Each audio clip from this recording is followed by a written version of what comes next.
Assalamualaikum warahmatullahi wabarakatuh. A'udzubillahi minasyaitonirrajim. Bismillahirrahmanirrahim. Alhamdulillahirabbil alamin wa bihi nasta'inu ala umuri dunya waddin. Wassalatu wassalamu ala asrofil anbiya'i wal mursalin wa ala alihi wa sahbihi ajmain. Amma ba'du. Segala puji bagi Allah yang telah memberikan kesehatan dan juga kenikmatan bagi kita semua selaku hambanya. Salawat dan salam mari kita curah limpahkan kepada baginda Nabi besar Muhammad Sallallahu Alaihi Wasallam dengan mengucapkan Allahumma sholli ala Sayyidina Muhammad wa ala ali Sayyidina Muhammad. Para jamaah yang dirahmati Allah, senang sekali rasanya kita pada malam hari ini bisa bersilaturahmi kembali dalam acara kajian online yang diselenggarakan oleh PT Armina Reka Perdana. Nah, adapun tema pada malam hari ini yaitu melihat pandemi dan corona menurut agama Islam. Mudah-mudahan acara pada malam hari ini bisa menambah wawasan kita dan juga menambah dan bertambahnya ilmu kita. Amin ya Allah ya Rabbal Alamin.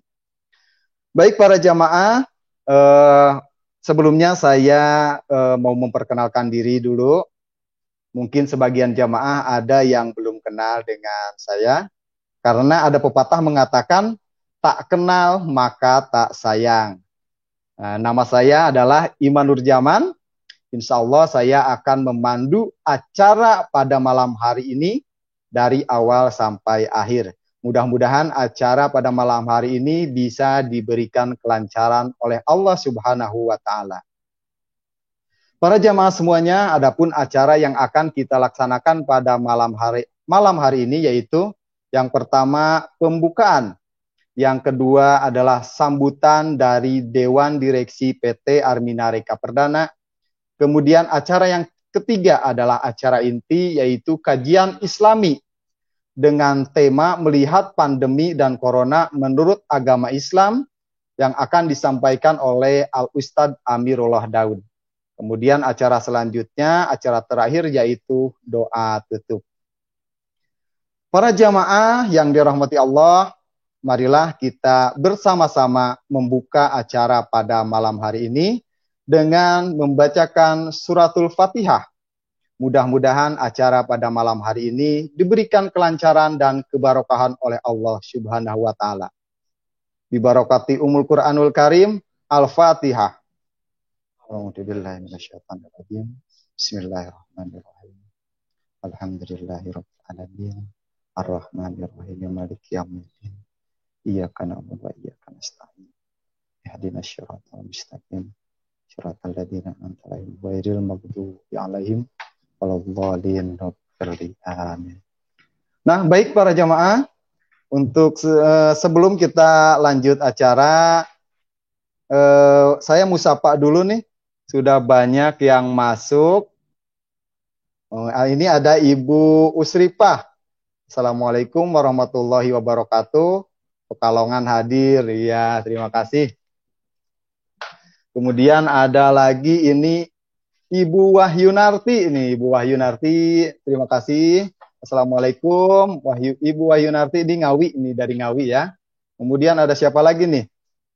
Ada Ibu Aisyah Priyansyah. Assalamualaikum, Cawang hadir. Oh, luar biasa nih ya. Baik, terima kasih kepada para jamaah semuanya. Dan jangan lupa ya kepada para jamaah semuanya untuk di-share kembali acara ini biar lebih bermanfaat lagi untuk orang banyak. Baik para jamaah sekalian, untuk acara selanjutnya yaitu sambutan dari Direksi PT Armina Reka Perdana yang akan disampaikan oleh Bapak Haji Rihan Mujakar selaku Komisaris Utama PT Armina Reka Perdana. Untuk itu, waktu dipersilahkan.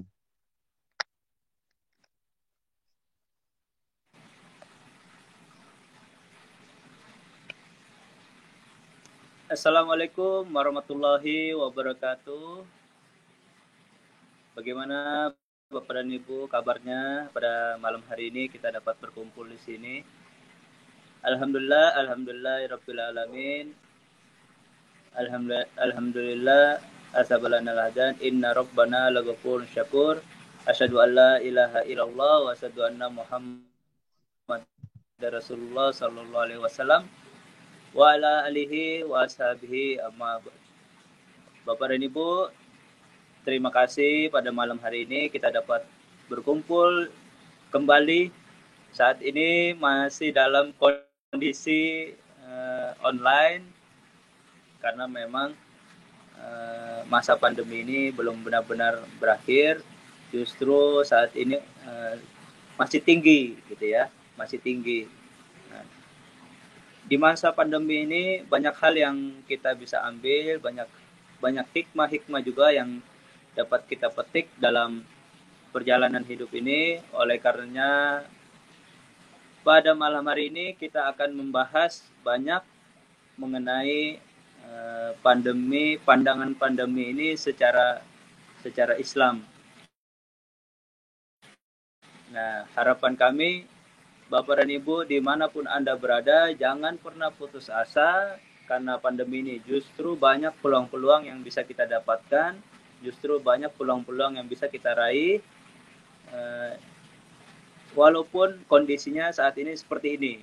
Memang kemarin kita kaget dalam 1-8 bulan, tapi harapan saya ini akhir tahun, yuk kita lupakan 2020, kita menghadapi tahun 2021, harus tetap semangat, harus dengan semangat baru, harus dikuatkan niatnya, dan kita prasangkanya juga dibuat prasangka yang baik. Innallaha ma'azurnakum, sesungguhnya Allah bersama prasangka kita semua. Lalu tidak ada yang bisa merubah qadar kecuali ya doa kita. Oleh karenanya mari Bapak dan Ibu dimanapun Anda berada, kapanpun dan bagaimanapun, kita tetap harus semangat, kita tetap harus berdoa supaya bisa segera selesai pandemi ini. Pandeminya bisa selesai, usaha kita bisa berjalan kembali, terus kita juga bisa ke Baitullah kembali. Harapannya kembali ke Baitullah bukan hanya umur 18-50 tahun, tapi semua umur. Baik orang-orang tua kita, kemudian ayah kita, ibu kita, kakak kita, saudara-saudara kita yang umurnya sudah lebih dari 50 tahun. Mudah-mudahan di tahun 2021 bisa segera kembali ke Baitullah. Nah, alhamdulillah secara informasi dari pemerintah, vaksin sudah mulai didatangkan, lalu akan mulai didistribusikan. Mudah-mudahan ini menjadi salah satu solusi, tapi kita juga tidak bisa solusinya udah ketemu, sudah selesai gitu. Enggak. Perjuangan masih panjang, tetap harus kita bersama-sama menjalani pandemi ini. Bapak dan Ibu, tema malam hari ini yaitu kita melihat pandemi secara Islam. Kenapa sih ini terus yang dibahas, pembahasan ini kayaknya udah banyak deh. Iya banyak memang, tapi ini harus ditekankan, harus sering-sering diingatkan sehingga kita melihat pandemi ini bukan hanya sisi negatif, tapi harus ada positif yang harus kita ambil gitu ya. Dan diadakan acara ini terus-menerus supaya kita selalu saling mengingatkan untuk menghadapi pandemi ini. Mungkin itu saja yang bisa saya sampaikan. Sekali lagi terima kasih. Kita sama-sama saling mengingatkan di masa pandemi ini. Semoga kita bisa segera berakhir, kita bisa segera melewati, dan di tahun 2021 kita meraih kesuksesan bersama. Sekian, terima kasih. Wassalamualaikum warahmatullahi wabarakatuh.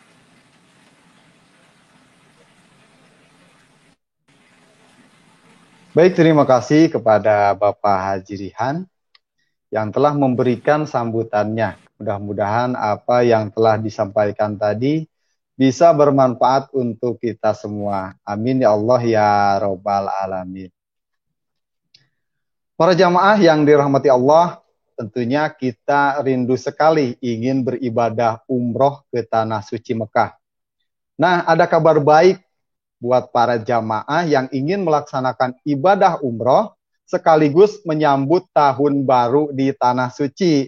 Nah, kini PT Armina Reka Perdana membuka kembali penerbangan untuk melaksanakan ibadah umroh ke Tanah Suci pada tanggal 24 Desember dan 27 Desember 2020. Nah, seperti Bapak dan Ibu bisa lihat di layar, untuk harganya yaitu sekitar 33.850.000 ya, plus voucher. Nah, untuk akomodasinya untuk hotel bintang 5 di Mekah ada hotel Al Marwah Rotana, kemudian di Madinah hotelnya yaitu Dalah Thaibah dengan menggunakan maskapai Saudi Arabian Airlines atau SP ya. Nah, bagi Bapak dan Ibu yang sudah kangen dan rindu untuk melakukan ibadah umroh ke Baitullah, segera daftarkan diri Anda. Untuk pendaftarannya Bapak dan Ibu bisa menghubungi mitra dan kantor-kantor cabang PT Armina Reka terdekat di seluruh Indonesia. Nah, atau bisa langsung menghubungi staf kami ya, dengan cara yaitu bisa melalui Instagram di @arminareka_ind atau call center di 02139842964 atau 02139840284. Atau Bapak Ibu juga bisa telepon ke 0819450404 atau bisa melalui web di www.arminarekaperdana.com. Nah, seperti itu ya Bapak Ibu. Ingat ya Bapak Ibu, nanti kita untuk hotelnya insya Allah bintang 5 ya. Di Mekah ada Al Marwah Rotana dan kemudian di Madinah hotelnya yaitu Dalah Thaibah. Nah, untuk lebih jelasnya Bapak Ibu bisa saksikan di layarnya di bawah layar Anda. Nah, seperti ini ya Bapak Ibu ya.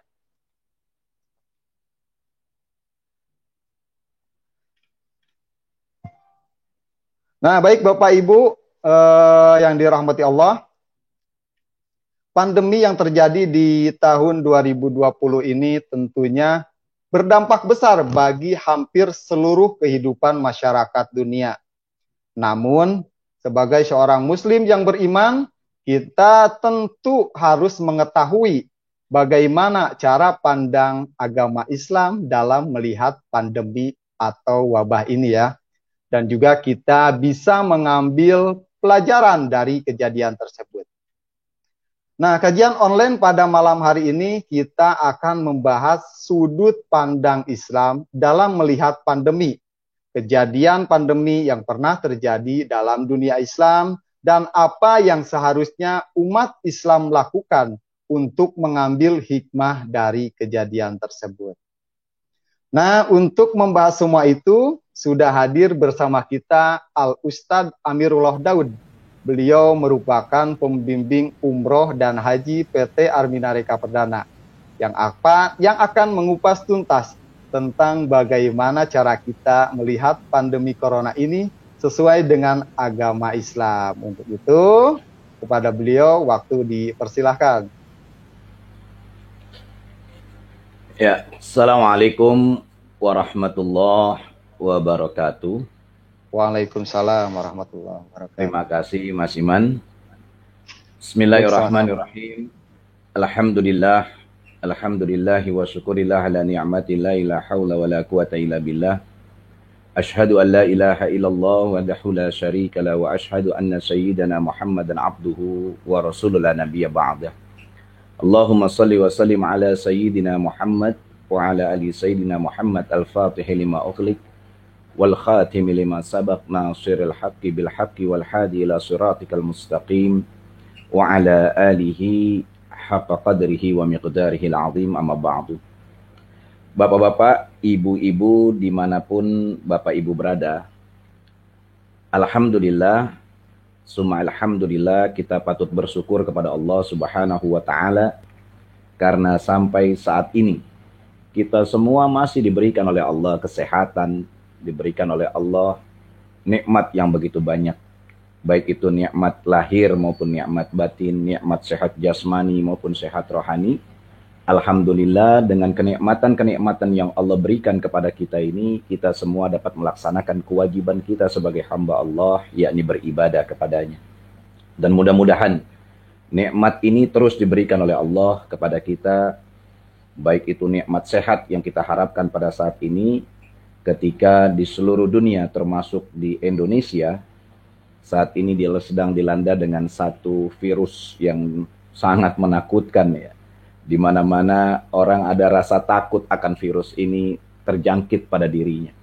Kita terus berdoa kepada Allah agar diri kita semuanya itu dilindungi oleh Allah Subhanahu wa Ta'ala sehingga kita bisa terhindar dari virus corona atau COVID-19 ini. Sholawat beriring salam juga semoga selalu tercurahkan ke junjungan perubahan zaman Nabi kita Muhammad Sallallahu Alaihi Wasallam beserta keluarganya, sahabatnya dan pengikutnya hingga akhir zaman. Dan mudah-mudahan kita semua yang hadir pada saat ini, menyaksikan tayangan ini, dan seluruh umat Islam yang pada saat ini mengalami satu peristiwa yang begitu menakutkan dengan COVID-19 adalah umat beliau yang akan mendapatkan syafaatul uzma beliau nanti di yaumil qiyamah. Amin ya rabbal alamin. Bapak-bapak, ibu-ibu dimanapun Bapak Ibu berada, COVID-19 ini terus-menerus kita rasakan dari bulan Desember tahun lalu. Dan kita rasakan di Indonesia semenjak ketika ditutupnya umroh di bulan Februari tanggal 27 Februari 2019. Ini merasa banget nih, kita semua ngerasain bahwa ini merupakan satu ujian yang Allah berikan kepada kita. Dimulai dari Cina, kemudian terus berkembang, dan heboh di Indonesia ketika umroh ditutup. Apalagi bagi kita, ya, bagi kita yang memang bergerak di bidang umroh, selalu mencoba mengajak jamaah, selalu mencoba mengajak umat Islam yang berada di Indonesia itu untuk bisa datang ke rumah Allah dan berziarah ke Rasulullah. Dampaknya sangat kita rasakan. Tapi perlu kita ingat sebagai kaum muslimin dan orang yang beriman kepada Allah Subhanahu wa Ta'ala, bahwa ujian yang Allah berikan, ketentuan yang Allah berikan pada saat ini merupakan ketentuan yang terbaik buat kita sebagai umat. Ini yang perlu kita tanami dalam hati, bahwa tidak ada satupun ketentuan Allah itu yang tidak baik buat hamba-hambanya. Apapun ketentuan Allah itu adalah yang terbaik buat diri kita. Kalau boleh saya cerita tentang ketentuan Allah. Saya akan keluar dulu dari corona. Bahwa kadang-kadang kita berpikir sesuatu itu buruk bagi kita, tapi padahal baik bagi Allah. Satu contoh, saya akan ambil contoh kisah tentang bagaimana tukang tahu. Dia sangat rajin ibadahnya. Dia selalu berdoa kepada Allah, minta kepada Allah agar dirinya selalu diberikan kesehatan, diberikan panjang umur, diberikan kenikmatan, diberikan rezeki yang banyak. Ketika dia berdoa setiap subuh minta kepada Allah, ya Allah berikan aku kesehatan, ya Allah berikan aku kemudahan, ya Allah lariskan dagangan tahuku setiap hari, ya Allah. Ibadahnya rajin, sodakohnya rajin, doanya rajin kepada Allah Subhanahu wa Ta'ala. Setiap hari dia harus keluar dari rumahnya. Rumahnya ada di tempat yang terpencil, dan ketika dia keluar harus melewati jalan setapak sawah untuk datang di tempat jalan yang memang satu-satu jalan itu ada di kampung itu untuk bisa naik angkot mengantarkan tahunya ke pasar. Dan angkot di tempat itu hanya satu pada saat itu. Satu-satunya angkot. Dan dia 5:30 harus ada di tempat itu untuk naik angkot. Kalau angkot itu jalan lewat dari jam 5:30, maka angkot itu sudah jalan dan dia harus jalan kaki ke pasar. Maka setiap subuh dia berdoa kepada Allah. Dalam kegelapan malam dalam kegelapan subuh dia selalu bawa itu tahunya untuk bisa dijualkan di pasar. Dan berpuluh-puluh tahun Allah kasih kenikmatan, diberikan kesehatan, diberikan kelancaran, diberikan kemudahan, dilariskan tahunya, rezekinya diberikan oleh Allah Subhanahu wa Ta'ala. Tapi satu hari, ketika setelah sholat subuh, Dengan doa yang sama dia minta pedagang tahu ini kepada Allah, ya Allah, selamatkan diriku ya Allah. Ya Allah, lancarkan seluruh usahaku ya Allah. Ya Allah, lariskan seluruh daganganku ya Allah. Berikan aku kesehatan ya Allah. Selamatkan aku dalam perjalananku ya Allah. Ketika doa itu dilantunkan, selesai dia berdoa, dalam kegelapan subuh dia berjalan di jalan setapak sawah menuju angkot yang ditujunya. Ternyata Allah tentukan dia terpleset di dalam sawah tersebut. Jatuh dia, kemudian hancur semua dagangannya. Tidak bisa dibawa ke pasar untuk dijual. Manusia kadang-kadang punya pemikiran, kenikmatan yang Allah berikan begitu banyak puluhan tahun hanya hilang dengan satu kejadian ketika dia jatuh di sawah tersebut. Ini kadang kita lakuin. Kadang kita juga pernah kayak begitu. Ketika kita diberikan nikmat banyak, ketika nikmat ada sakit sedikit, udah merasa bahwa diri kita tuh kayaknya gimana gitu. Menghardik Allah, kemudian menyatakan Allah nggak adil dalam kehidupan dan segala macam. Ini sama dengan tukang tahu. Puluhan tahun dia diberikan kenikmatan oleh Allah, dengan jatuhnya satu kali ke sawah, membuat dia menghardik Allah. Merasa bahwa dirinya percuma berdoa kepada Allah. Allah tidak jawab dengan jatuhnya tahu di sawah tersebut. Maka dia pulang ke rumah dengan keadaan kecewa kepada Allah Subhanahu wa Ta'ala. Setelah lewat pagi, masuk waktu zuhur, tiba-tiba datang kawannya dari pasar. Mengetuk pintunya, Assalamualaikum. Maka keluarlah tukang tahu tersebut. Ketika dijawab Waalaikumsalam, dibuka pintunya, temannya yang berdagang di pasar langsung memeluk tukang tahu tersebut. Seraya berkata, bersyukur kamu, bersyukur. Tukang tahu kemudian melemparkan temannya, apa yang harus aku syukuri? Tadi pagi engkau nggak tahu bahwa aku sudah berdoa kepada Allah, aku jalan-jalan setapak sawah seperti biasa, ternyata Allah plesetkan aku dan semua tahu-tahuku berantakan. Apakah apa yang harus aku syukuri kepada Allah? Temannya berkata bahwa sesungguhnya Allah menyelamatkan dirimu. Tahukah kamu bahwa angkot yang biasa engkau naiki setiap pagi, tadi pagi angkot tersebut terjerumus ke dalam jurang dan seluruh penumpang yang ada di dalamnya mati seluruhnya. Mendengar kalimat teman tersebut berbicara, si tukang tahu kemudian tersungkur bersujud kepada Allah.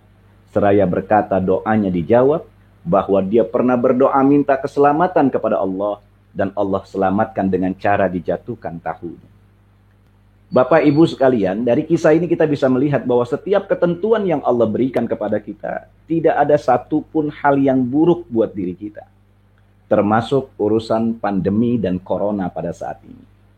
Yakini dalam diri kita bahwa semua apa ketentuan Allah itu pasti baik buat kita. Ada orang yang merasa bahwa dirinya, oh jadi susah, sekarang kita nggak bisa umroh, nggak bisa haji dan segala macam. Ada rahasia Allah yang disimpan oleh Allah untuk diri kita semua. Bahwa kemungkinan Allah menginginkan kita dekat dengan keluarga saat ini. Allah menginginkan kita untuk bisa datang kepada Allah lebih banyak dengan berdoa.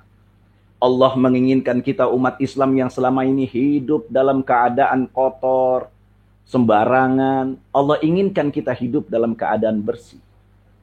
Allah inginkan kita banyak berzikir kepada Allah. Allah inginkan kita bisa menyambung silaturahim antara satu dengan yang lainnya. Allah menginginkan kita bisa mengeluarkan sedekah. Pada saat ini banyak sekali tanpa disuruh orang merasa bahwa diri kita harus bisa membantu orang lain yang dalam kesusahan. Mungkin banyak sekali apa yang Allah rahasiakan untuk kita sehingga kita tidak bisa menghardik Allah, bersyukur terus kepada Allah dan meyakini bahwa ketentuan Allah itu adalah yang terbaik buat kita. Anggaplah ini corona, sebagian orang banyak yang menyatakan corona ini membahayakan dan segala macam. Kalau saya punya prinsip sebagai orang yang beriman, tidak perlu kita merasa bahwa sesuatu itu membahayakan buat kita. Bapak Ibu, dimanapun Bapak Ibu berada, banyak pendapat orang yang menyatakan kita harus ada di tengah posisinya. Kalau dalam paham keislaman, itu ada beberapa paham yang menyatakan ada paham Jabariyah dan ada paham Qadariyah. Kalau kita berbicara paham Jabariyah, maka kita posisinya harus ada di tengah ini. Nggak bisa kita harus mengikuti Jabariyah atau Qadariyah. Sebagai orang yang beriman, orang muslim, kita tidak bisa menentukan diri kita ini harus di Jabariyah atau Qadariyah karena logikanya akan berbeda. Ada orang yang punya paham Jabariyah. Mereka akan mengatakan, takutlah kepada Allah. Jangan takut kepada corona. Corona itu hanya makhluk Allah. Takut kepada Allah. Jadi nggak perlu kita ngapa-ngapain, nggak perlu pakai masker, nggak perlu cuci tangan, nggak perlu segala macam. Udah takut sama Allah. Ini datangnya dari Allah. Sehingga kita nggak perlu merasa bahwa diri kita ini akan membahayakan, corona itu membahayakan kita. Kalau Allah sudah tentukan kita mati, ya mati. Kalau Allah tentukan kita hidup, ya hidup. Paham seperti ini tidak akan bisa masuk dalam logika dan paham kita sebagai kaum muslimin. Karena paham Jabariyah, mohon maaf Ibu, paham Jabariyah itu adalah paham yang menyatakan bahwa segala sesuatu itu ketentuan datangnya dari Allah. Benar. Tapi ingat bahwa kita juga diminta oleh Allah untuk berusaha, berikhtiar. Dan tidak akan masuk nalar kita ketika kita membandingkan Allah yang maha besar dengan corona yang begitu kecil. Sama halnya kalau logikanya kita analogikan kepada persamaan yang lain, sama kayak orang tua yang berbicara kepada anaknya, udah besar gitu anaknya, kemudian dibilang, wahai anakku, kamu nih nggak bisa berenang, kalah kamu nih, udah gede nggak bisa berenang, sama kayak kalah oleh satu ikan yang begitu kecil, ikan teri, walaupun kecil dia bisa berenang. Nggak akan bisa disamakan manusia dengan ikan yang memang hidupnya di dalam air, apalagi dengan Allah. Ya, Allah disamakan dengan corona. Allah yang menciptakan corona, kemudian kita samakan, kita bandingkan Allah tersebut dengan corona. Itu nggak masuk di nalar kita. Dan paham Jabariyah ini tidak bisa kita ikuti. Begitu juga ada paham Qadariyah yang menyatakan bahwa ikhtiar, usaha itu harus kita lakukan. Bahwa kehidupan ini ditentukan oleh kemampuan kita untuk menjalaninya. Tanpa ada campur tangan Tuhan di dalamnya. Nah ini juga nggak bisa. Ya. Kita berpaham bahwa segala sesuatu kita yang nentuin. Ya. Ini kita berbuat ini, kita yang nentuin. Kita berbuat ini, kita yang nentuin. Nggak bisa. Karena di situ ada kekuasaan Allah, ada ketentuan Allah, ada qada dan qadarnya Allah yang menjalankan semua kehidupan kita sesuai dengan ketentuan Allah. Oleh karenanya kita harus ada di tengah-tengah menyikapi keadaan corona, pandemi yang membuat kita menjadi seperti ini saat ini, maka kita harus ada di paham yang tengah-tengah.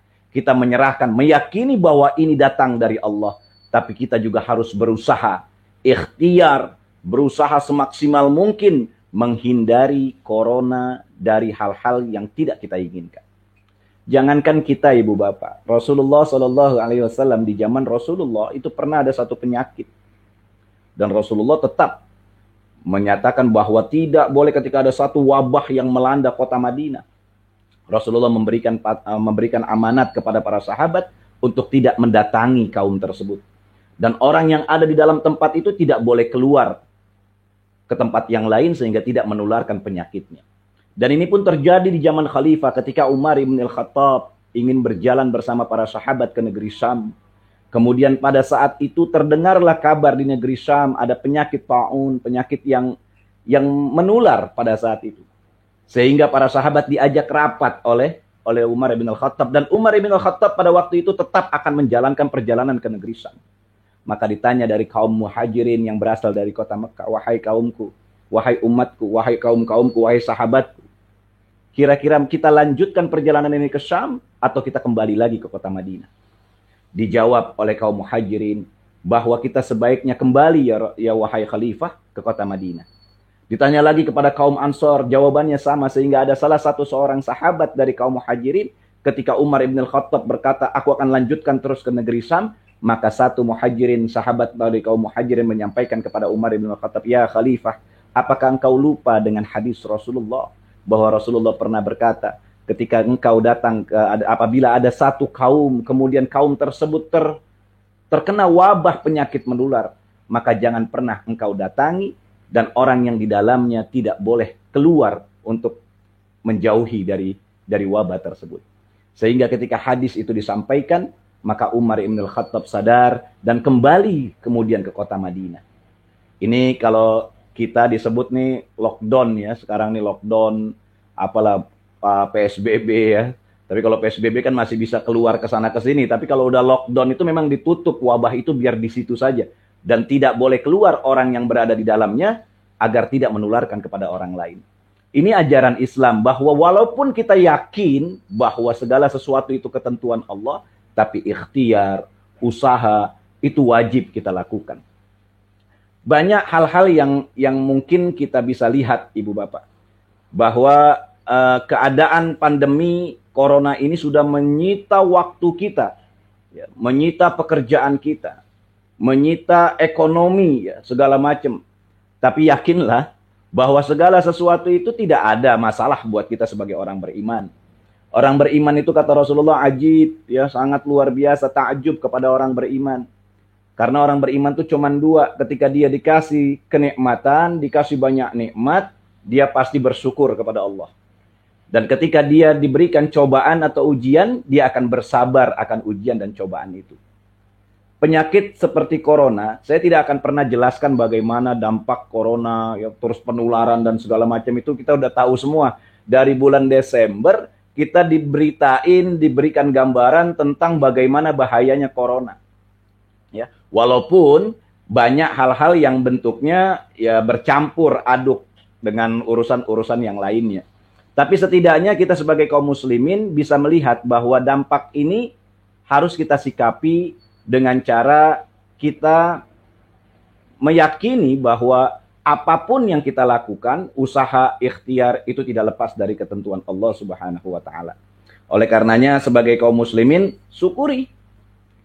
Ya, kita tanggapi bahwa corona ini adalah salah satu nikmat juga, bukan hanya musibah, bukan hanya ujian, ya, bukan hanya cobaan dari Allah yang datang kepada kita. Ini merupakan juga kenikmatan yang Allah berikan. Kenapa? Karena banyak di antara kita gara-gara corona ini kita bisa dekat kok sama keluarga. Ya. Bapak bisa bercanda gurau dengan istrinya, bisa bercanda gurau dengan anak-anaknya, ya. Walaupun di rapid negatif, di swab negatif, kadang-kadang ketika dites dengan test pack ya atau positif gitu ya. Ya intinya banyak kenikmatan yang Allah berikan kepada kita ketika kita berada di rumah. Allah menginginkan kita untuk bisa ingat kepada Allah. Karena memang kecintaan Allah gampang sekali, Allah menentukan cinta kepada umatnya. Kalau Allah cinta kepada hamba-hambanya, Allah itu akan memberikan kesulitan kepada kita. Ibu bapak jangan pernah merasa bahwa kesulitan itu membuat kita sulit, tidak. Bahwa kesulitan, kesusahan, ya, kemiskinan itu adalah tanda Allah cinta kepada hamba-hambanya.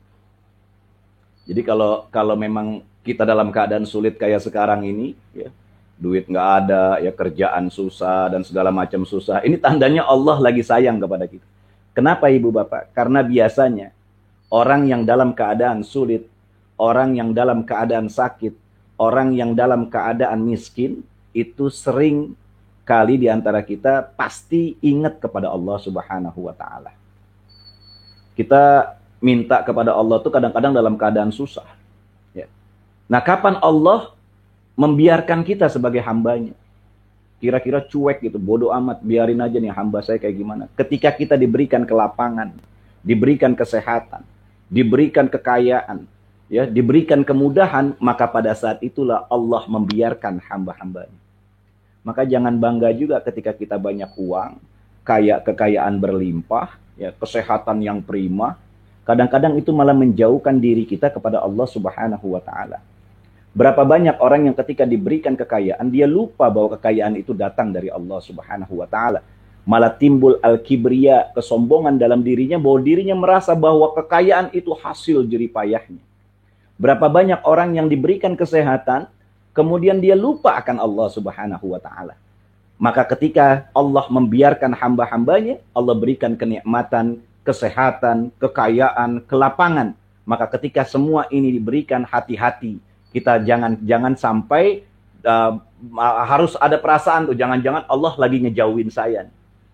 Tapi kepada siapa nih? Tadi Allah cinta, ya, kepada orang yang miskin, yang susah tuh Allah lagi cinta tuh.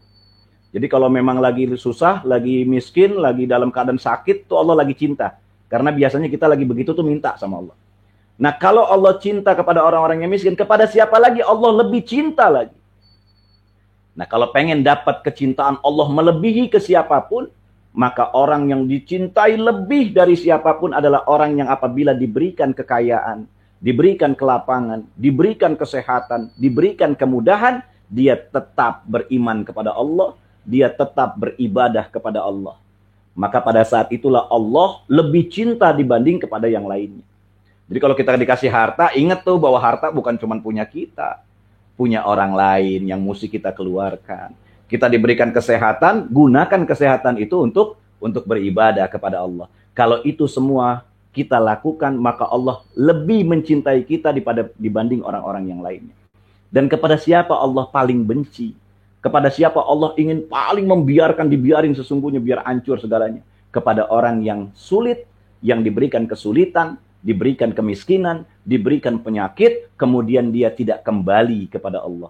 Udah dikasih miskin, udah dikasih susah, diberikan penyakit, kemudian dia nggak mau berdoa kepada Allah. Maka orang ini adalah orang yang paling dibenci oleh Allah Subhanahu wa Ta'ala dan dibiarkan. Oleh karenanya pada saat ini kita ngelihat nih, bahwa pandemi ya corona ini membuat kita harusnya bisa merasa bahwa Allah ini lagi sayang sama saya. Allah ini lagi sayang sama kita. Maka kembalilah kepada Allah dengan banyak berdoa, mendekatkan diri kepada Allah. Yang selama ini kita kurang tahajud kita, yuk kita lakuin tahajud. Memohon kepada Allah agar kita diselamatkan. Setiap hari kita pasti memohon. Ya gara-gara corona ini kita minta keselamatan kepada Allah Subhanahu wa Ta'ala. Minta agar diri kita ini diberikan kesehatan oleh Allah Subhanahu wa Ta'ala. Dikit-dikit ada pusing sedikit aja kita langsung minta, ya Allah jangan sampai kena corona ya Allah. Pokoknya minta terus kepada Allah Subhanahu wa Ta'ala. Ini menyatakan bahwa kita harus bersyukur kepada Allah walaupun corona ini ada di tengah-tengah kita. Yang kedua, Ibu Bapak, kita juga harus bersabar dengan apa yang Allah berikan saat ini. Karena tanpa sabar nggak akan pernah bisa. Ya. Wasta'inu bisabri wassalah. Ya. Allah tuh meminta kepada kita tuh agar kita terus ya meminta kepada Allah dengan sabar dan sholat kita. Nggak bisa kita kemudian hanya untuk syukur saja kemudian nggak sabar. Harus sabar menyikapinya. Ingat Nabi Ayub alaihi salam. Ya.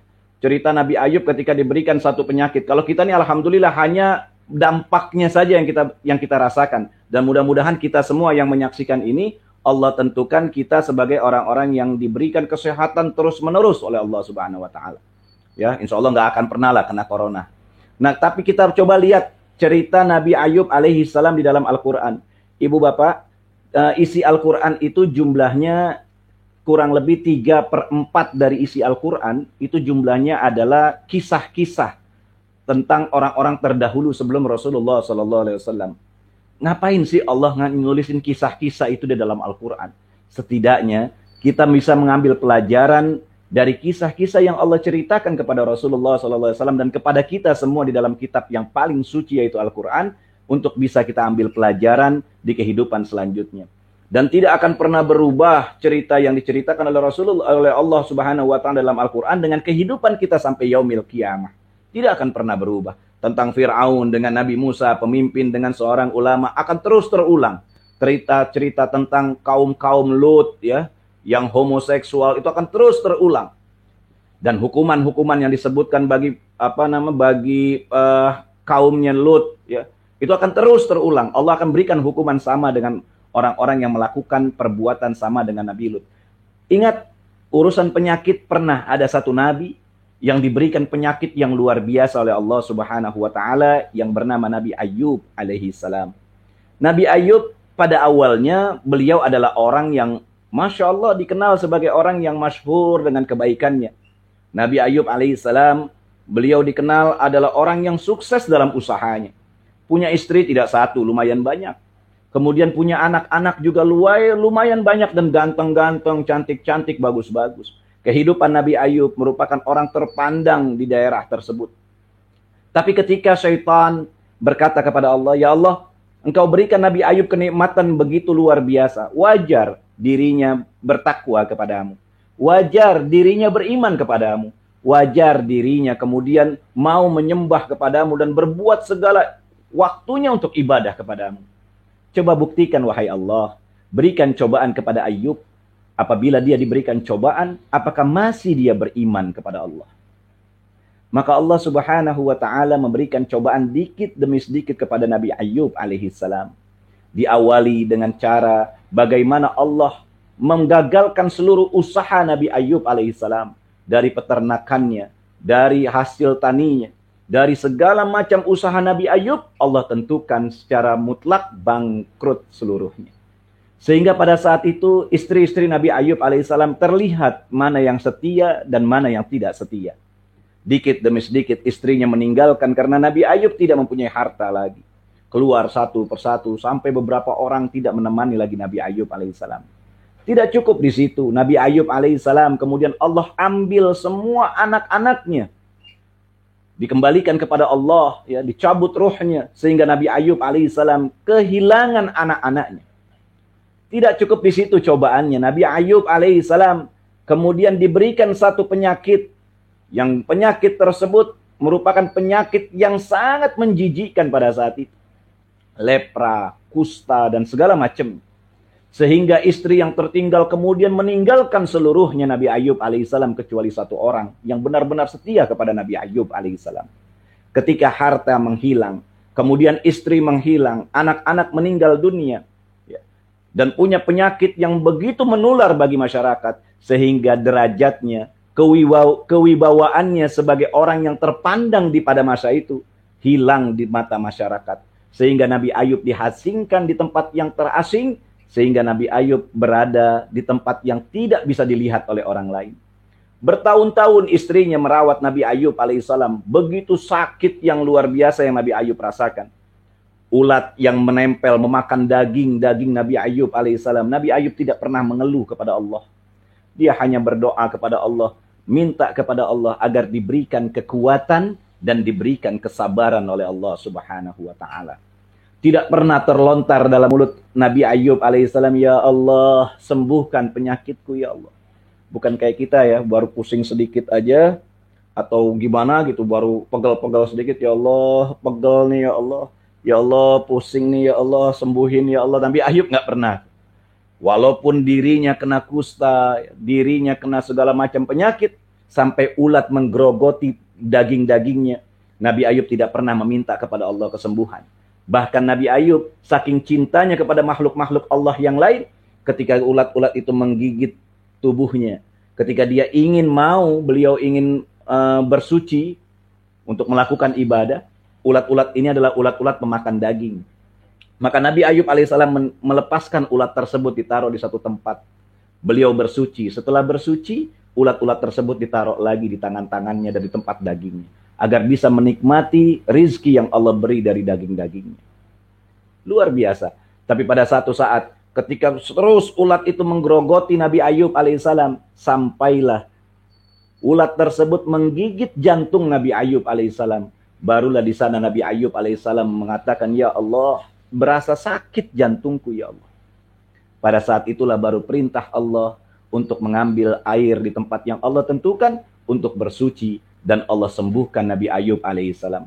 Penuh dengan kesabaran, penuh dengan kesabaran kepada Allah subhanahu wa ta'ala untuk menerima segala apa yang ditentukan oleh Allah subhanahu wa ta'ala. Jangankan orang lain, istrinya yang nemenin Nabi Ayub bertahun-tahun, beliau itu ketika Nabi Ayub dalam keadaan sakit, mukanya sudah hancur, ya, udah nggak kelihatan lagi wajah gantengnya Nabi Ayub alaihissalam, izin kepada Nabi Ayub untuk bisa mencari makanan di kota, sehingga dia memotong rambutnya untuk dijual karena sudah tidak ada harta lagi. Dibawa rambut tersebut ke kota untuk ditukar dengan sepotong roti. Ketika jantungnya digigit oleh ulat, kemudian Nabi Ayub diperintahkan oleh Allah untuk bersuci, dan Allah sembuhkan pada saat itu. Kembali Nabi Ayub gantengnya luar biasa seperti awal. Sehingga datanglah istrinya dan tidak mengenali Nabi Ayub pada saat itu. Karena sudah lama hidup dalam keadaan yang melihat wajahnya rusak, badannya rusak. Sempat ditanya dengan istrinya, wahai anak muda, apakah engkau melihat ada seorang tua yang mukanya rusak dan segala macam? Sehingga Nabi Ayub tersenyum, akulah orang tersebut. Nah ini kisah bahwa menyatakan kita sebagai umat, ya, sebagai hamba Allah, udah bersabar. Dengan keadaan kayak begini, sabar. Sabar berdoa kepada Allah, minta keselamatan kepada Allah, agar kita bisa diselamatkan dari virus corona atau COVID-19. Kalau saya pribadi menyatakan bahwa COVID, kita belajar ya. Kita sama-sama belajar. Kita sama-sama belajar melihat bagaimana keterangan para dokter selama berapa bulan ini, pasti insya Allah kita tahu semua lah cara bagaimana kita menangani COVID. Ya, Islam pastinya meminta kepada kita tidak hanya berpasrah diri kepada Allah. Ya, nggak bisa kita hanya berpasrah diri kepada Allah dengan ketentuan seperti yang Mas Rehan tadi sampaikan, bahwa ya doa itu bisa merubah takdir. Maka oleh karenanya ikhtiar dan doa itu bisa merubah takdir. Makanya harus berusaha semaksimal mungkin agar takdir itu Allah rubah. Saya banyak kisah bahwa takdir itu bisa dirubah dengan doanya ke orang seseorang. Baik itu doa maupun sedekah dengan ibadah-ibadah lain. Ingat mungkin Bapak Ibu ketika kisah Nabi Ibrahim alaihissalam. Ketika beliau kemudian diundang oleh salah satu umatnya untuk pernikahan dirinya. Ya, mungkin ini pernah dikisahkan oleh orang lain ya. Jadi bahwa takdir Allah itu bisa dirubah oleh doa dan ibadah-ibadah lain yang bentuknya memang bisa merubah takdir Allah, termasuk sedekah. Ketika Nabi Ibrahim alaihissalam diundang oleh seseorang di malam hari, datang adalah muridnya Nabi Ibrahim alaihissalam, datang kepada Nabi Ibrahim alaihissalam untuk mengundang Nabi Ibrahim hadir dalam pernikahan dirinya. Esok harinya, Nabi Ibrahim menyatakan siap untuk datang. Ketika orang tersebut berjalan pada malam hari, berjalan tidak jauh dari Nabi Ibrahim alaihissalam, Jibril alaihissalam datang menghampiri Nabi Ibrahim alaihissalam. Seraya berkata, wahai Ibrahim, tahukah engkau bahwa orang yang barusan mengundang engkau ini tidak lama lagi dia akan meninggal dunia. Jadi engkau tidak akan bisa menghadiri pernikahannya esok hari. Nabi Ibrahim ketika mendengar kalimat dari Jibril alaihissalam berita itu, Nabi Ibrahim terhentak terbangun dari duduknya. Seraya ingin memberitahu kepada umatnya tersebut, cepat-cepatlah engkau bertobat kepada Allah. Banyakin minta ampun kepada Allah. Ingin ngasih tahu bahwa umurmu nggak lama, nggak sampai kamu nikah, kamu udah meninggal dunia. Tapi apa yang terjadi? Jibril alaihissalam melarang Nabi Ibrahim, wahai Ibrahim, jangan kau beritahu. Karena umur itu dipegang oleh Allah subhanahu wa ta'ala haknya. Maka Nabi Ibrahim alaihissalam duduk kembali dan membiarkan dalam keadaan sedih bahwa orang tersebut tidak akan pernah mengalami pernikahan di besok hari. Ketika di dalam perjalanan, kebetulan nih anak muda cuman bawa uang 7 dirham dan itu pun hanya untuk bisa dipakai ketika besok waktu pernikahannya. Di kantongnya ada uang 7 dirham. Dia jalan dalam kegelapan, tahu-tahu datang seorang ibu-ibu yang butuh akan sesuatu dengan kebutuhan yang sangat butuh. Maka menghampiri anak muda tersebut sambil mengucapkan salam, kemudian dijawab salam tersebut oleh anak muda, kemudian ibu ini mengutarakan kesulitannya kepada anak muda tersebut. Seakan-akan ibu ini tahu bahwa anak muda ini adalah memang orang yang bisa membantu dirinya. Dengan pembicaraan yang begitu banyak, akhirnya anak muda ini mengamini atau menuruti apa permintaan ibu tersebut. Kebutuhan tidak lebih dan tidak banyak, hanya minta uang 7 dirham untuk bisa memenuhi kebutuhan ibu tersebut yang pada saat itu sangat butuh. Padahal ini anak muda, punya uang hanya 7 dirham dan itu pun untuk pernikahannya besok hari. Ada kebutuhan bagi dirinya, tapi dia merelakan untuk membantu orang lain, dia ambil 7 dirham dari kantongnya, kemudian dia kasihkan kepada ibu tersebut. Pulang ibu ini, anak muda pun pulang. Ternyata sampai pagi tidak ada kabar kepada Nabi Allah Ibrahim alaihissalam bahwa anak muda yang semalam datang mengundang Nabi Ibrahim alaihissalam meninggal dunia. Malah sampai pagi ditunggu oleh Nabi Ibrahim, tidak ada kabar sehingga Nabi Ibrahim bersiap diri untuk datang ke pernikahan karena undangan tersebut. Ketika Nabi Ibrahim datang ke tempat rumah orang pernikahan, ternyata orang tersebut masih hidup dan melakukan pernikahan. Berjalan 1 minggu, berjalan 1 bulan, Nabi Ibrahim tungguin kabar dari Jibril alaihissalam bahwa malam itu dia akan mati. Dia akan dicabut oleh Israel alaihissalam. Tapi ditungguin sama Nabi Ibrahim 1 tahun, 10 tahun, 15 tahun, 17 tahun, masih hidup ini orang.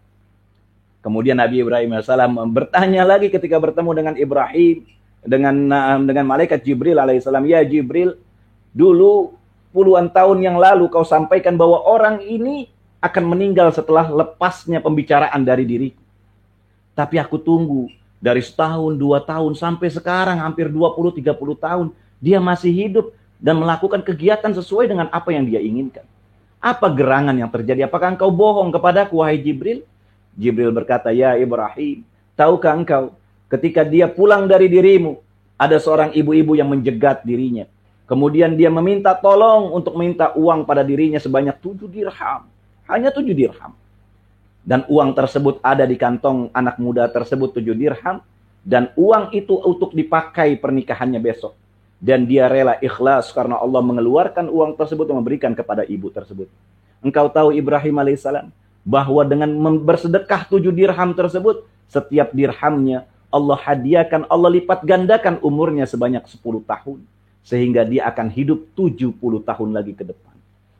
Masya Allah. Ya. Ini kisah bahwa ketentuan Allah itu bisa dirubah melalui doa dan melalui amal-amal perbuatan seperti sedekah dan lainnya. Oleh karenanya, apapun ketentuan Allah yang kita rasakan saat ini pandemi, ibu bapak nggak bisa berangkat umroh, nggak bisa berangkat haji, nggak usah bersedih hati lah. Ya, tetap bahagiakan hati bahwa Allah menginginkan hal yang lain dan ada hadiah dan ada sesuatu hikmah, ada sesuatu hadiah yang Allah siapkan buat kita semua sebagai kaum muslimin yang beriman kepada Allah. Maka syukuri apa yang terjadi saat ini dengan berpikir positif, ya, berpikir positif bahwa tidak akan pernah Allah merugikan hamba-hambanya. Ada tip yang luar biasa bagi kita sebagai kaum muslimin, ya, selain bersyukur dan sabar, berpikirlah positif ibu bapak. Karena kita sebagai muslimin diminta oleh Allah dan oleh Rasulnya untuk tidak berpikir negatif setiap saat. Berpikirlah positif terus, ya, ini membuat diri kita sehat. Islam mengajarkan kita mempunyai pikiran yang tidak macam-macam lah untuk berpikiran yang negatif. Pikirkan positif, bahagiakan hati sehingga imun dalam tubuh itu kuat. Saya ingat banget Kiai Agus ngomong, ya. Kiai Agus ngomong itu kalau bisa ya tanamin keimanan, ya. Kemudian kuatkan imun, insya Allah aman akan COVID-19. Jadi tanamkan keimanan, yakin bahwa Allah lah, ketentuan Allah ini pasti yang terbaik buat kita. Kemudian jaga imun, ya. Islam tuh ngajarin bahwa kita tuh harus hidup yang sehat, yang bersih. Bahkan Islam mengajarkan an-nadzafatu minal iman. Orang diakui berimannya ketika dia mau menjaga kebersihannya. Selama ini kita abai dengan kebersihan. Hikmahnya dengan corona, setiap kita pulang rumah cuci tangan. Ya.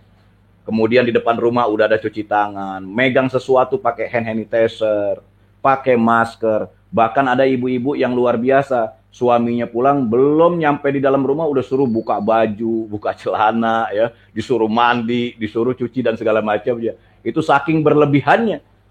Ingin dalam dirinya, dalam rumahnya itu bersih kehidupannya. Dan ini adalah anjuran Islam yang selama ini kita tinggal. Maka dengan adanya corona kita kembali lagi. Ya, Rasulullah mengajarkan kita untuk hidup bersih. Rasulullah itu kalau dalam hidupnya nggak pernah dinyatakan atau dalam sejarah itu sakit kecuali ketika ingin meninggal dunia. Karena memang hidup beliau tuh Masya Allah, bersihnya luar biasa. Makan sebelum cuci tangan, sebelum makan tuh cuci tangan dulu, ya. Kemudian duduknya, cara makan, membuat lambung itu sehat. Ya, kemudian Rasulullah tidurnya dengan tangan kanan dipijakkan di kepala. Mandi, Rasulullah SAW nggak pernah main ambil gayung langsung ceburin ke kepala. Kalau itu langsung maka bisa membahayakan postur tubuh. Kalau Rasulullah itu mandi dari kaki, dari betis naik ke paha, terus naik ke punggung, sampai panas itu keluar, baru Rasulullah siramkan air tersebut dari atas kepala. Hidup sehat itu udah diajarkan dalam Islam. Cuman lagi-lagi kita nih sayang nih, ya, kita sayang, malas banget untuk mempelajari bagaimana cara hidup sehat Rasulullah SAW. Maka hikmah adanya ini pandemi, adanya ini corona, kita mau lagi belajar, oh gimana sih hidup bersih, ya, cuci tangan dan segala macam. Kita pengen hidup bersih. Nah, ini hikmah yang bisa kita dapatkan. Cara pandang Islam sebenarnya hidup yang bersih. Berpikir positif itu penting. Ya, berpikir positif, jangan ada pikiran negatif karena perintah itu dari otak. Dari otak itu akan memerintahkan ke seluruh tubuh. Untuk berbuat sesuatu itu, anggota tubuh itu diperintahkan dari otak. Maka dalam Islam diajarkan untuk bersih, kemudian lihat pola makan. Pola makan kita itu pun dilihat oleh dalam Islam. Maka ketika makan sesuatu, Allah siapkan kok seluruh makanan itu untuk kita. Jangan pernah takut makan sesuatu dengan pikiran yang negatif. Makanya banyak orang yang kena darah tinggi, kena penyakit-penyakit yang lain, ya kayak jantung dan segala macam, itu orang menengah ke atas. Kenapa? Setiap makan dia berpikir kalau makan kambing, ini bisa kena hipertensi. Otaknya sudah merancang tubuhnya untuk kena hipertensi. Jadi ketika kambing itu dimakan, maka otak yang memerintahkan kepada tubuh kena hipertensi kena. Kemudian orang yang minum terlalu banyak dengan gula. Kadang-kadang istri tuh suka ngelarang suaminya, udahlah Pak, jangan ngopi melulu, udahlah Pak, jangan minum teh manis terus, nanti kena gula. Diprogram gula tersebut ketika masuk maka kena penyakit gula. Maka otak yang Allah berikan kepada Allah harus berpikirnya positif, memberikan perintah yang sehat kepada tubuh. Ini cara dalam Islam. Maka Rasulullah tuh sehat, nggak pernah berpikir yang macam-macam. Makan, ya makan. Nikmat yang Allah berikan, yang penting itu halal, thayyiban, ya baik. Bukan sesuatu yang haram, yang kemudian rusak untuk tubuhan, untuk tubuh kita. Udah tahu nih makanan nggak bagus, jangan dimakan. Udah tahu ini haram, ya jangan dimakan. Kalau itu baik, bagus, dan itu disiapkan oleh Allah untuk dimakan, makan. Prinsip dalam Islam, kata Allah, khuzu zinatakum inda kulli masjidin, wa kulu wasrabu, wa la tusrifu, innallaha la yuhibbul musrifin. Kata Allah, ketika engkau ingin datang ke masjid, pakailah hiasanmu. Pakai hiasanmu sebaik-baiknya. Ya, khuzu zinatakum, pakailah hiasanmu sebaik-baiknya, wangi-wangian inda kulli masjid. Ketika engkau ingin berangkat ke masjid. Wa kulu wasrabu, dan makanlah, minumlah kalian, gak ada masalah. Tapi ingat, ada satu perintah Allah, wala tusrifu, jangan berlebihan. Ketika berlebihan, sesuatu jadi tidak baik. Ketika berlebihan, maka sesuatu itu akan menjadi rusak buat tubuh kita. Innallaha la yuhibbul musrifin. Sesungguhnya Allah tidak menyukai orang-orang yang berlebihan. Oleh karenanya, konsep-konsep ini, ya, hidup bersih, kemudian makan yang baik, ya, ini adalah konsep dalam Islam yang diajarkan memang sudah 1400 tahun yang lalu. Tapi sayang, jarang di antara umat mau memakai konsep ini. Tapi dengan adanya corona, dengan adanya pandemi seperti ini, kita diingatkan oleh Allah, kita diberikan hikmah oleh Allah untuk kembali ke konsep Islam. Ya. Mau menjalankan konsep Islam, hidup dalam kebersihan, kemudian hidup dalam pola makan yang baik, ya, menjaga imun kita agar kuat. Sehingga ketika kita sehat, imun kita kuat, virus pun gak akan pernah bisa masuk. Oleh karenanya, ibu bapak, keimanan itu penting, ya, tapi tidak dengan ikhtiar dan usaha, itu pun salah. Kita meyakini bahwa Allah adalah ketentuan Allah ini memberikan corona kepada kita, tapi kita juga harus ikhtiar, berusaha sebagai muslim, sebagai mukmin, agar diri kita bisa terhindar. Ada kisah ada 2 orang masuk ke dalam hutan. Ini kisah dari Habib Ali. Saya sering mengutip beberapa habaib, ya, termasuk Habib Ali Simtudurar. Ya, ini adalah kakek dari Habib Anis bin Muhammad bin Ali Al-Habsyi.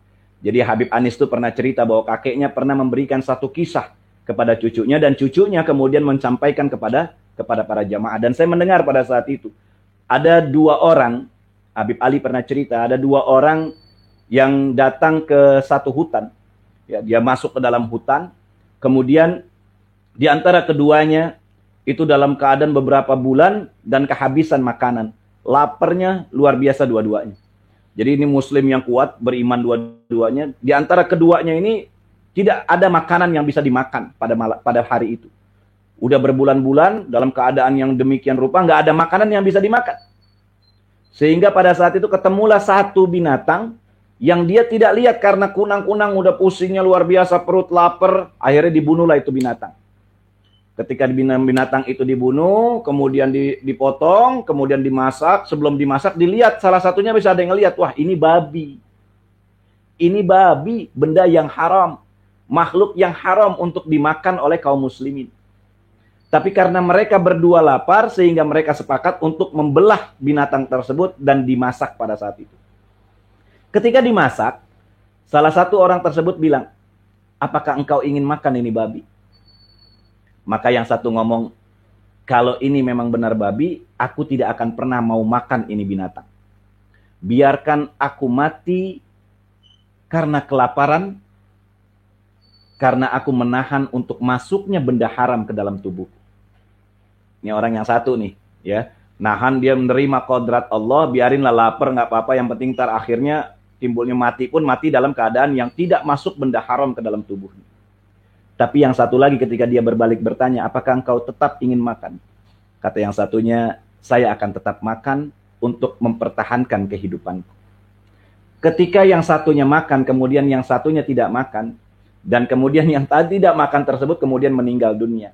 Habib Ali menceritakan kemuliaan yang didapatkan oleh orang yang makan dan yang tidak makan, justru orang yang makan tersebut mendapatkan kemuliaan di hadapan Allah Subhanahu wa taala. Mengapa Ibu Bapak? Pada saat tidak ada makanan, dan ini merupakan satu ketentuan bagaimana caranya kita bisa mempertahankan kehidupan. Makanya dalam fikih itu bisa berubah-ubah tergantung situasi dan kondisi. Kalau dalam keadaan darurat tidak ada lagi makanan, maka hanya babi saja untuk mempertahankan kehidupan, maka itu babi bisa jadi halal. Dan karena usaha dan ikhtiarnya, maka Allah lebih memuliakan dia, ya, menghormati dia dibanding orang yang pasrah tanpa usaha atau tanpa ikhtiar. Oleh karenanya, kita sama-sama, ibu bapak semua dimanapun berada, yuk kita usaha, kita ikhtiar melawan COVID-19 ini, ya, terus berusaha dengan cara kita jaga kebersihan kita, jangan lupa terus pakai masker, ya. Jangan merasa bahwa diri kita udah paling hebat, nggak bakal kena, enggak. Kita tetap harus usaha, pakai maskernya, kemudian cuci tangan, ini yang dianjurkan oleh agama, harus hidup bersih, ya, kemudian jaga jarak, ya, karena memang orang kalau udah virus wabah ini menular, seharusnya malah kita tidak boleh keluar nih dalam agama. Tapi karena virus ini tidak begitu dalam keadaan kayak sekarang ini, sebenarnya banyak penjelasan dokter dan ibu bapak udah tahu semua lah bagaimana corona ini penanganannya. Ya, dia nempel di tangan tuh 8 jam. Makanya saya kurang setuju kalau andai kata ada orang buka Indomaret pakai sikut, pakai tangan. Allah berikan tangan ini untuk kemudahan. Jangan pakai badan. Kalau virus itu nempel di di pintu pakai badan, maka di sini nempelnya bisa 8 jam. Pakai tangan, buka, Allah berikan tangan untuk menggunakan tangan tersebut. Ingat, ini telapak tangan Allah berikan, buka segala macam. Setelah itu cuci tangan, pakai hand sanitizer. Ya, yang penting jangan pegang hidung, mata dan mulut. Ini 3 yang diajarkan oleh dokter dan kita semua tahu. Ganti, rubah dengan belakangnya tangan, ya. Jangan biasakan pakai gini, rubah dengan seperti ini. Tangan ini cuci. Kalau nempel di sini virus, bawa ke rumah, justru virusnya ada di baju kita, bisa kena keluarga. Makanya banyak kita diberikan oleh Allah kuping, ya, untuk mendengar. Wallahu akhrajakum min butuni ummahatikum la ta'lamuna syai'a. Sesungguhnya Allah yang mengeluarkan kalian semua ini, nggak tahu apa-apa, bodohnya luar biasa kita semua ini. Kita ini termasuk orang yang bodoh, yang miskin ketika keluar ke muka bumi. Tapi setelah itu Allah ciptakan nih, jadikan pendengaran, kemudian penglihatan dan afidah, ya. Kemudian Allah ciptakan kecerdasan pemikiran agar kita bisa melihat, mendengar dan berpikir mana yang baik buat kita.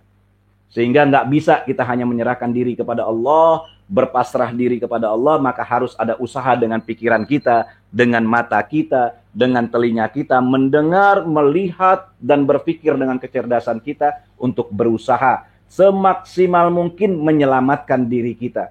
Setelah itu barulah banyak berdoa kepada Allah, tingkatkan kesabaran kepada Allah Subhanahu wa taala dengan apapun kejadian yang saat ini, baik itu coronanya, kemudian ekonomi kita, sabar, tenang, Allah pasti kasih hadiah selanjut ini. Kita nggak bisa umroh, nggak bisa haji, tenang. Pada saatnya Allah akan kasih kita bisa berangkat haji dan umroh. Ketika kita berangkat haji dan umroh itu rasanya lebih beda lagi. Karena diberikan kangen oleh Allah, setahun lebih kita nggak berangkat. Jangankan ibu bapak, saya juga kangen banget. Ini mudah-mudahan didengar juga bisa berangkat cepet-cepet. Ya, sama-sama. Jadi memang kita juga semua kangen. Kalau udah ketemu dengan Rasulullah SAW bisa ziarah, Masya Allah. Kita ketemu lagi udah berapa tahun gara-gara corona nggak bisa. Timbul rasa kekangenan. Terus ya, berdoa kepada Allah, kemudian sabar. Tingkatkan kesabaran kepada Allah. Dan yang terakhir adalah tawakal kepada Allah. Fa'iza azamta, baru kita serahkan kepada Allah Subhanahu wa ta'ala. Merasa bahwa segala sesuatu yang Allah tentukan itu pasti yang terbaik buat diri kita semua. Mudah-mudahan ibu bapak kita semua bisa keluar dari hal-hal seperti yang kita rasakan saat ini. Ya, kalau ngarepin corona dan COVID untuk hilang, saya rasa enggak lah ya. Kita dulu nggak pernah ada penyakit yang namanya hipertensi darah tinggi, nggak ada. Sekarang ada, bakal ada terus sampai kapanpun. Yang namanya penyakit yang Allah udah beriin itu nggak bakalan hilang lagi, ya, nggak bakalan dicabut lagi sama Allah. Udah yang ada, tinggal kita diberikan akal untuk bagaimana mencegahnya, mengobatinya. Karena yakinlah kullu da'in dawaun. Setiap yang penyakit yang diberikan Allah itu pasti ada obatnya. Nggak akan pernah Allah memberikan satu penyakit tanpa ada obatnya. Dan tidak pernah Allah memberikan segala sesuatu ketentuannya yang tidak berpasang-pasangan. Itu pasti ketika Allah memberikan masalah, pasti Allah berikan solusi buat kita. Ketika Allah memberikan satu penyakit, pasti Allah berikan obatnya buat kita. Oleh karenanya ini tolong dipakai terus ya. Dalam Islam itu diajarkan kita hidup seperti ini ya, bersyukur kepada Allah ya. Jangan sampai enggak, apapun yang terjadi ini pasti ada hikmah di balik itu semua. Bapak Ibu, saya harapkan semuanya kita bisa jaga diri ya, bisa keluar dan kita bisa minta kepada Allah agar diri kita ini semua diselamatkan oleh Allah dan dijauhkan kita dari virus yang disebut dengan virus corona dan COVID-19. Itu saja yang bisa saya sampaikan. Mudah-mudahan ini ada manfaat buat diri kita. Yakin terus ya Ibu Bapak. Jangan takut pokoknya. Ya, jangan takut kita berbuat sesuatu. Yakin, usaha aja terus. Ya, berusaha, ikhtiar, doa, ya tawakal kepada Allah. Jalankan semua aktivitas ya sebagaimana yang telah ditentukan ya oleh protokol kesehatan. Itu tugas Islam, jangan sembarangan menyatakan bahwa kita, wah ini ketentuan Allah, mati mah di tangan Allah, enggak begitu. Ya, justru harus ada usaha ikhtiar menghindari hal-hal ketentuan Allah yang enggak kita tahu. Ya, kita kan enggak tahu yang namanya mati, jodoh sama rezeki itu enggak tahu, itu tangan Allah Subhanahu wa taala. Maka kita hanya bisa berikhtiar, usaha dan berdoa kepada Allah dan tawakal di akhirnya. Kurang lebihnya saya mohon maaf kalau ada kekurangan. Wallahul muwaffiq ila aqwamit thoriq. Assalamualaikum warahmatullahi wabarakatuh. Waalaikumsalam warahmatullahi wabarakatuh. Baik, terima kasih Pak Ustadz Amirullah Daud yang telah menyampaikan tausiahnya pada malam hari ini mengenai bagaimana cara kita melihat pandemi dan corona ini sesuai dengan ajaran agama Islam. Seperti yang disampaikan tadi, yaitu bahwa kita harus melihat corona ini bukan hanya sebagai musibah, tapi juga ada hikmah di dalamnya. Nah, mudah-mudahan apa yang telah disampaikan tadi bisa menambah wawasan kita dan menambah ketakwaan kita kepada Allah Subhanahu wa taala. Amin ya Allah ya rabbal alamin. Baik, Bapak Ibu para jamaah yang dirahmati Allah, sebelum kita menutup acara kajian pada malam hari ini, saya mohon kesediaannya kepada seluruh jamaah untuk bisa mengisi ulasan Google Map PT Armina Reka Perdana. Nah, untuk petunjuk pengisiannya, marilah kita sama-sama saksikan videonya berikut ini.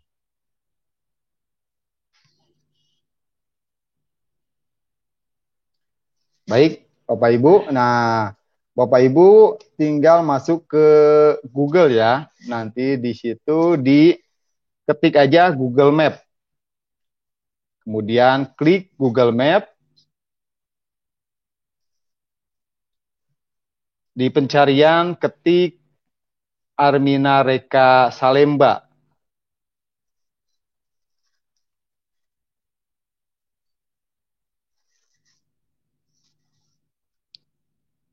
Nah, kemudian scroll ke bawah.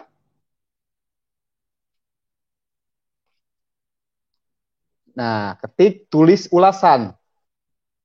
Kemudian Bapak Ibu login dengan akun Gmail-nya masing-masing. Kalau misalkan udah masuk, tinggal login aja.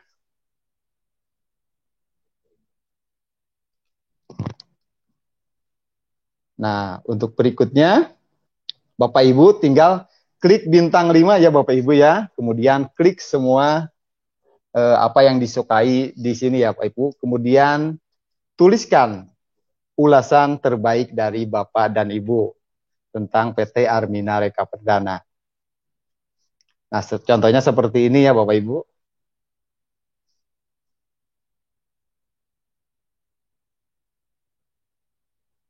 Nah, jika sudah menulis ulasan, kemudian klik posting. Sudah itu selesai, klik selesai. Seperti itu ya Bapak Ibu ya. Nah, seperti itu tadi Bapak Ibu cara pengisiannya. Nah, para jamaah saya ucapkan terima kasih bagi yang sudah mengisi. Dan bagi yang belum mengisi, jangan lupa nanti setelah kajian ini mohon untuk mengisi ulasannya.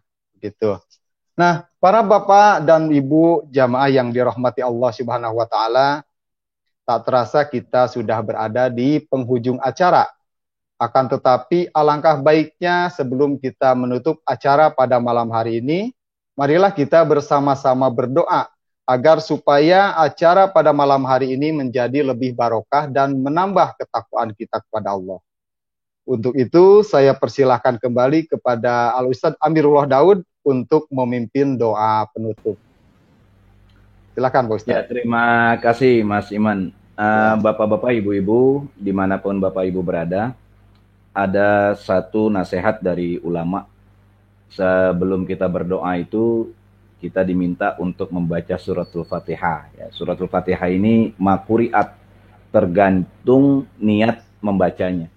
Kalau ibu bapak yang sering umroh itu ada zam-zam, itu masuribat, tergantung niat meminumnya.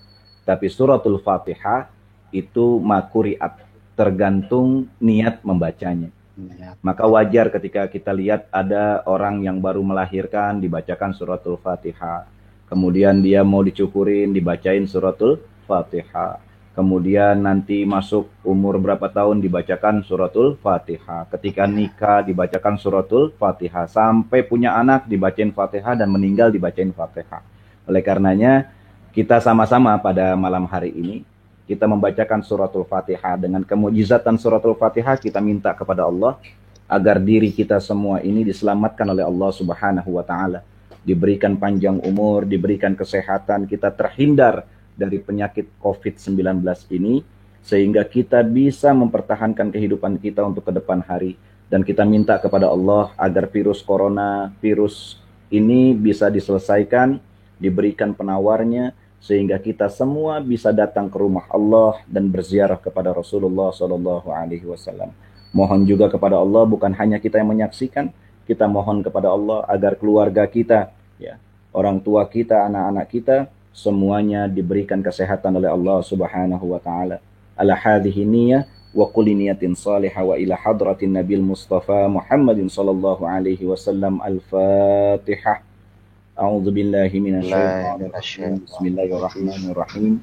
Alhamdulillahirabbil alamin arrahmanir rahim maliki yaumiddin.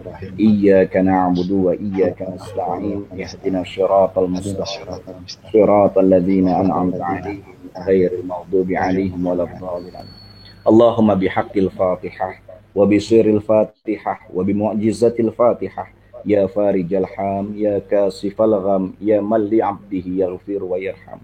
Ya dafi'al bala ya Allah, ya dafi'al bala ya Rahman, ya dafi'al bala ya Rahim. Allahumma dfa'anal bala ya arhamar rahimin. Allahumma inna nas'aluka al-afwa wal afiyah wal mu'afati daima fid dini wad dunya wal akhirah. Allahumma sallimna ya Allah. Allahumma sallimna min hadha virus ya Allah. Allahumma sallimna wa jami'il muslimin wal muslimat wal mu'minin wal mu'minat. Allahumma rzuqna bi ziyarati baitikal haram ya Allah. Allahumma rzuqna bi ziyarati baitikal haram. Allahumma rzuqna bi ziyarati baitikal haram. Rabbana zalamna anfusana wa illam taghfir lana wa tarhamna lanakunanna minal khasirin. Rabbana la tuzigh qulubana ba'da idh hadaitana wa hab lana min ladunka rahmah innaka antal wahhab. Ya munqallibal qulub tsabbit qulubana ala dinika wa sunnati nabiyyika Muhammadin sallallahu alaihi wasallam. Allahumma bihaqqi nabiyyikal Mustafa Muhammadin sallallahu alaihi wasallam wa bihaqqi suratul Fatihah ya Allah. Nas'aluka ya Allah an taghfira dhunubana wa an tarhamana wa an tusahhil jami'a umurina wa an taqdi jami'i hajatina ya Allah wa an taj'al auladana wa banatina wa ahluna salihin salihat zakiyina zakiyat sabirina sabirat khasi'ina khasi'at jahidina jahidat mujtahidina mujtahidat mustarihina mustarihat sahihina sahihat ya Allah sahihina sahihat ya Allah sahihina sahihat ya Allah najihina najihat muti'ina muti'at birahmatika ya arhamar rahimin. Rabbana taqabbal minna innaka antas sami'ul alim wa tub alaina innaka antat tawwabur rahim. Rabbana atina fid dunya hasanah wa fil akhirati hasanah wa qina adzaban nar. Wa sallallahu ala sayyidina Muhammadin wa ala alihi wa sahbihi wa sallam Wa akhiru da'wan alhamdulillahi rabbil alamin. Terima kasih Mas Iman dan semuanya. Mudah-mudahan Allah tentukan kita semua tetap dalam keadaan sehat walafiat. Terus mengajak kaum muslimin dimanapun berada untuk mau datang ke rumah Allah dan berziarah kepada Rasulullah SAW. Dan insya Allah kita bareng-bareng ya Mas Iman. Bisa ketemu lagi nanti kita di Mekah dan di Madinah. Ya ibu bapak semuanya kita ketemu di Mekah dan Madinah insya Allah. Ya kita bisa datang ke rumah Allah dan berziarah kepada Rasulullah SAW. Terima kasih semuanya. Mas Iman juga terima kasih. Insya Allah ketemu Baik, lagi di lain waktu. Baik, terima kasih Pak Ustadz. Bagi jamaah yang mau bertanya, nanti bisa langsung saja ke Facebooknya Pak Ustadz Amirullah ya, dengan nama Facebooknya yaitu Amir Daud. Nah, seperti itu ya, bagi para jamaah yang mau bertanya, nanti bisa langsung aja melalui Facebooknya Pak Ustadz Amirullah Daud, dengan nama Facebooknya yaitu Amir Daud. Nah, Bapak dan Ibu, seperti yang saya bilang tadi, bagi jamaah yang mau berumroh sekalian menyambut tahun baru, PT Armina Reka kembali membuka penerbangan untuk melaksanakan ibadah umroh ke Tanah Suci pada tanggal 24 dan 27 Desember. Nah, untuk info lengkapnya Bapak Ibu bisa baca di bawah ini ya Bapak Ibu ya, untuk info pendaftaran umrohnya. Nah, seperti itu Bapak Ibu. Baik para jamaah dan para Bapak Ibu sekaliannya, Bapak Ibu sekalian, tidak terasa kita sudah berada di penghujung acara. Tidak lupa saya ucapkan terima kasih banyak kepada yang pertama Bapak Haji Rihan Muzakar dan seluruh staf dan manajemen PT Armina Reka Perdana. Kemudian terima kasih kepada Ustadz Amirullah Daud selaku pemateri pada malam hari ini. Dan juga tidak lupa terima kasih kepada seluruh jamaah yang telah menyaksikan acara ini dari awal sampai akhir. Mudah-mudahan acara pada malam hari ini bisa memberikan manfaat bagi kita semua dan menambah ketakwaan kita kepada Allah Subhanahu wa taala dan menjadikan kita lebih istiqomah lagi dalam menebar setiap kebaikan. Amin ya Allah ya Rabbal alamin. Usai sudah acara pada malam hari ini, saya Iman Nurjaman dan segenap kru yang bertugas undur pamit. Mohon maaf lahir dan batin. Wabillahi taufik wal hidayah. Wassalamualaikum warahmatullahi wabarakatuh.